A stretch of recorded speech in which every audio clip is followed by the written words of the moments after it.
नमस्कार साथियों, आज के वीडियो में आपका स्वागत है। जैसे कि हमने बात की थी कि कक्षा 10 के क्या विज्ञान विषय के जो मिशन 100 है उन पर वीडियो बनाया जाना चाहिए, तो बहुत से लोगों ने व्हाट्सएप पर बोला मुझे और अन्य सोशल मीडिया जो अकाउंट है उन पर भी उन्होंने मैसेज किया। तो चलिए बिना किसी देर के शुरू करते हैं। ये पहला पार्ट है और हम छोटे छोटे प्रश्न देखेंगे, क्योंकि मैंने पहले बता दिया एडिटिंग की सुविधा मेरे पास उपलब्ध नहीं है, तो मैं नहीं चाहता स्क्रीन रिकॉर्डिंग वीडियो बनाई जाए। फिर भी मैंने कुछ हद तक ठीक करने का प्रयास किया है, जैसे कि मेरे पास संसाधन अभी उपलब्ध हैं उसके हिसाब से। पहला प्रश्न स्क्रीन पर देखिए साथियों, स्वस्थ शरीर का सामान्य रक्तचाप कितना होता है, इसने पूछा है। तो देखिए बच्चों, स्वस्थ शरीर का जो सामान्य रक्तचाप है, एक स्वस्थ व्यक्ति है उसका जो सामान्य रक्तचाप होना चाहिए, उसमें जो सिस्टोलिक प्रेशर है वो होना चाहिए 120 मिलीमीटर ऑफ मर्क्यूरी, और जो डायस्टोलिक प्रेशर होना चाहिए वो होना चाहिए 80। समझ गए बच्चों।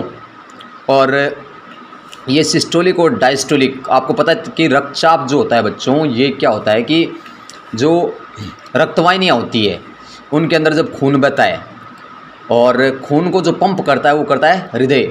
हार्ट जो होता है वो बच्चों खून को पंप करता है।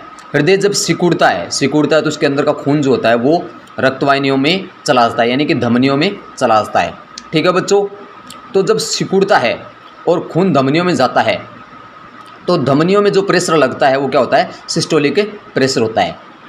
इसके बाद बच्चों जब हृदय फैलता है और हृदय के अंदर खून आता है, उस समय जो प्रेशर होता है वो क्या होता है, डायस्टोलिक होता है। तो वो होना चाहिए 80 डायस्टोलिक, और जो सिस्टोलिक होता है वो होना चाहिए 120। ये सामान्य सीमा एक। ठीक है, समझ गए।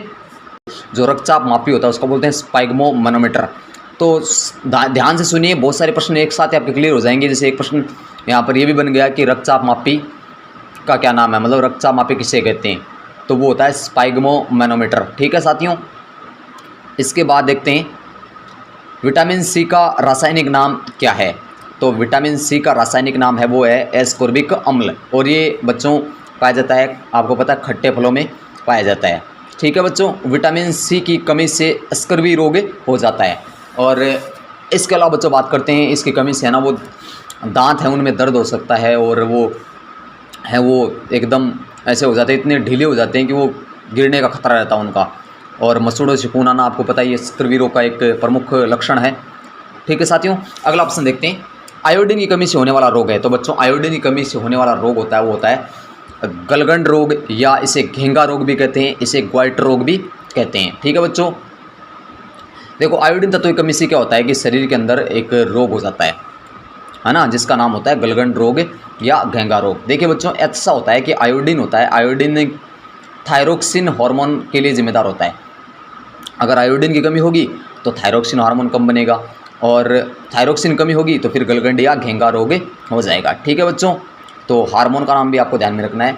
और इसमें क्या होता है कि गले के अंदर जो है वो सूजन आ जाती है, गला फूल करके लटक जाता है, बड़ा हो जाता है। ठीक है बच्चों, ये भी ध्यान रखें आप। तो ये गले से संबंधित है, मतलब थायराइड ग्रंथि से संबंधित है वैसे, वो जो कि गले में पाई जाती है। इसके बाद है बच्चों चौथा प्रश्न, कोल्ड ड्रिंक्स में कौन सा मीठा जहर होता है जो इसको 0 डिग्री तक जमने नहीं देता। तो ये होता है एथिलीन ग्लाइकोल। ठीक है बच्चों, ये बहुत घातक होता है, इसे मीठा जहर भी कहते हैं। ठीक है। और ये जो है, जो कोल्ड ड्रिंक होती है उनको वो है जमने नहीं देता 0 डिग्री तक भी। ठीक है।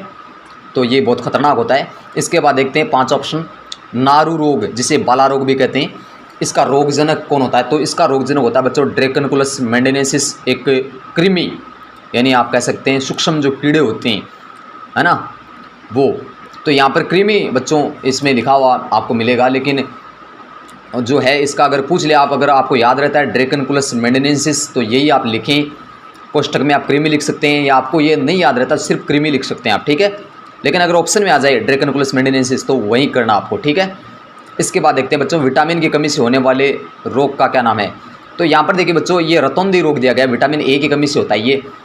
इसमें क्या था कि ऑप्शन थे, और ऑप्शन में बहुत सारे क्या होते हैं कि आपको जैसे प्रोटीन की कमी से होने वाले रोग दिए होते हैं, और भी कई सारे रोग दिए होते हैं जो, ठीक है ना। तो उसमें से ये पूछ रहा है कि इनमें से विटामिन की कमी से होने वाला रोग कौन सा है।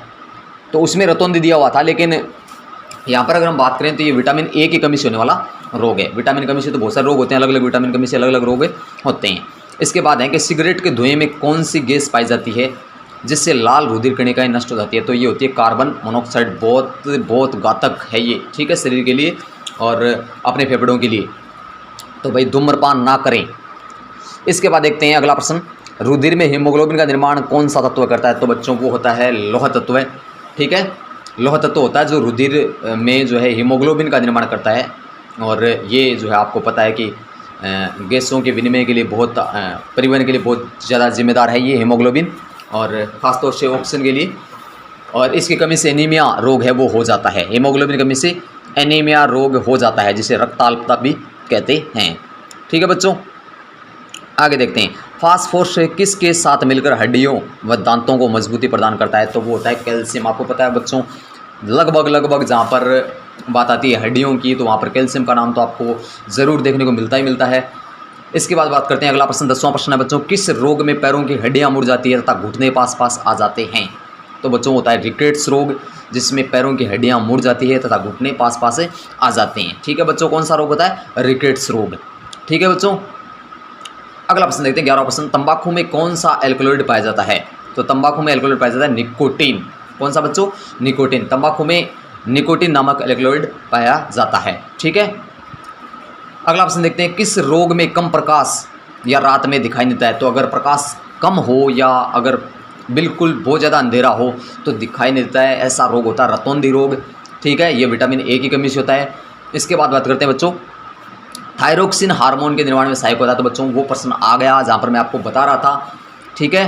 थोड़ी देर पहले हम चर्चा कर रहे थे, आयोडीन की कमी से जो थायरोक्सिन हार्मोन होता है वो कम बनेगा, ये बात हम कर रहे थे। तो यहाँ पर आएगा आयोडीन, ठीक है बच्चों। थायरोक्सिन हार्मोन के निर्माण में कौन सा सहायक होता है? आयोडीन। इसके बाद बात करते हैं बच्चों 14वां प्रश्न, रक्तचाप को किसने परिभाषित किया था? तो यह है कापलन। इन्होंने 1983 में रक्तचाप है उसको परिभाषित किया था। और एक प्रश्न और बनता है यहाँ पर कि सर्वप्रथम रक्तचाप को मापा किसने था? तो स्टीफन हिल्स ने सबसे पहले रक्तचाप है वो घोड़ों में मापा था, ठीक है बच्चों। रक्तचाप मापी आपको पता ही है क्या होता है, स्पाइग्मोमैनोमीटर। तो अगला प्रश्न देखते हैं बच्चों, अगला प्रश्न है रक्तचाप मापक के यंत्र का नाम क्या है? तो ये होता है स्पाइग्मोमैनोमीटर, और इसे ही हिंदी में रक्तचाप मापी कहते हैं। इसके बाद देखते हैं 16वां प्रश्न बच्चों, एस्कोर्बिक अम्ल या एस्कोर्बिक एसिड, ठीक है ना, इसकी कमीशनल रोग का नाम क्या है? तो एस्कोर्बिक एसिड की जो है आपको पता है विटामिन सी के लिए जिम्मेदार है ना, सॉरी विटामिन सी का जो है वो रासायनिक नाम है एस्कोर्बिक अम्ल। और इसकी कमी से है ना आपको पता है सक्रिय रोग हो जाता है, इसकी भी चर्चा हम पहले कर चुके हैं। इस रोग में मसूड़ों से खून आने लगता है तथा त्वचा पर चकत्ते बनने लगते हैं। आगे देखते हैं बच्चों 17वां प्रश्न, विटामिन डी की कमी से होने वाला रोग का नाम क्या है? तो विटामिन डी का रासायनिक नाम होता है बच्चों कैल्सिफेरॉल, और इसकी कमी से रिकेट्स रोग हो जाता है। थोड़ी देर पहले चर्चा कर रहे थे कि इसमें जो है हड्डियाँ मुड़ जाती है ना, और पास से आ जाती है। इसके बाद बच्चों बात करते हैं 98वें प्रश्न की, जहाँ पर आपसे पूछा गया है कि विटामिन, इसमें देखो ये बात हो रही है थायमीन की कमी से, ठीक है ना। तो थायमीन की कमी से होने वाले रोग का नाम है बेरीबेरी। इस रोग में बच्चों हृदय की धड़कन कम हो जाती है, वह पेशियाँ एवं तंत्रिकाएं जो होती है वो क्या हो जाती है? कमज़ोर हो जाती है, ठीक है बच्चों। तो अभी के लिए इतना ही, मिलते हैं अगली वीडियो में दोस्तों, तब तक के लिए नमस्कार, जय हिंद, जय भारत बच्चों। चैनल को सब्सक्राइब जरूर कर लीजिए आप, और बताइए वीडियो कैसा लगा बच्चों। बहुत मेहनत करनी पड़ती है क्योंकि लैपटॉप नहीं है और एडिटिंग में बहुत ज़्यादा दिक्कत आती है। फिर भी मैं चाहता हूँ कि स्क्रीन रिकॉर्डिंग जब करते हैं तो उसमें जो है आपको जो मार्कर चलाते हैं तो उसे बहुत ज़्यादा ख़राब सा लगता है। और इतना ही नहीं, वो जो ठीक से दिखाई भी नहीं देते हैं, जो स्क्रीन पर जो भी होते हैं टेक्स्ट वगैरह होते हैं वो छुप जाते हैं और कुछ भी ठीक से समझ में भी नहीं आता है। इसलिए मैंने बच्चों ये आपको ये तरीका अपनाया। इससे पहले भी मेरे जितने वीडियो में लगभग में आपको ऐसा ही मिलेगा। जो 8वीं क्लास के मैंने वीडियो डाले थे, पर्सन सीरीज़ जो डाली थी मैंने, उसमें भी ऐसा ही है। वो थोड़ा सा क्या लैपटॉप होने की वजह से थोड़ा सा हो सकता है कि बेहतर दिखता, और समझाने में भी थोड़ा सा एनिमेशन वगैरह यूज़ किए गए तो वो अच्छा दिखता थोड़ा सा। मैं यूज़ करता, लेकिन बच्चों मेरे पास थोड़ी समस्याएं आ रही है। आने वाले टाइम में देखते हैं ठीक होता है या नहीं होता है। आप इंतजार कीजिए, अगर नहीं होता तो भी मैं ऐसे आपको बताता रहूँगा। अगर मजबूरी है तो स्क्रीन रिकॉर्डिंग भी करके पढ़ाऊँगा, ब्लैक बोर्ड पढ़ाऊँगा, कोई दिक्कत नहीं, आपको कोई टेंशन नहीं लेना, आपको बस तैयारी करनी है। ठीक है बच्चों।